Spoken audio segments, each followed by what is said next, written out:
Yo, what's up? Magandang araw sa lahat. Ang ibablog nga natin ngayon ay menudo. So ayun na, nilagyan ko na ng toyo ang ating pork kasim. Then pepper. Kasunod bawang, pinipit. Then gagayatin. Kamatis. Siyempre, menudo nga eh. Gayat lang. Kasunod bell pepper. Carrots. Parang hindi kasama yung sibuyas ah.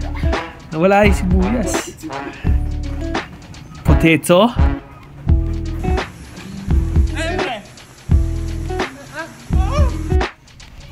Ayun, nasubuan pa nga ng cake.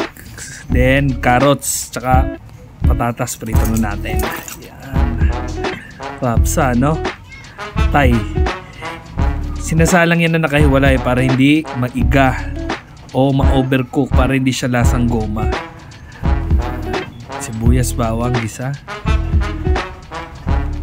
Then kamatis, dapat pitpitin mo siya para madurog. Yan. Then kasunod pork kasim na may toyo at paminta na binabaran. Halo lang. Ano ba, goods? Oh. Paminta. Then choknat, syempre beef cubes. Ay, pork cubes pala. Bell pepper. Atay, yan. Halo lang ulit. Halo lang ng halo. Hotdog, yan. Siguraduhin nyo malambot yung karne pag nilagay nyo na yung mga yan. Yan. Tomato paste. Pambalanse. Kasi pag nagluluto tayo, balanse lahat. Pasas. Kaya walang asukal yan. Kasi yun ay magpapatamis dyan. Katulad ko, pag nagmahal ako, matamis. Yan na yung ano natin, mga yalug.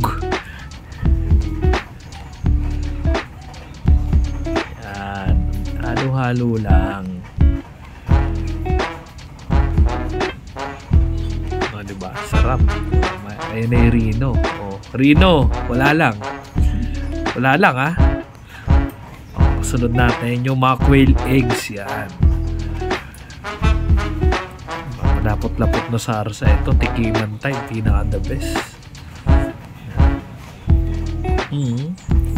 Gutom na gutom. Oh, diba?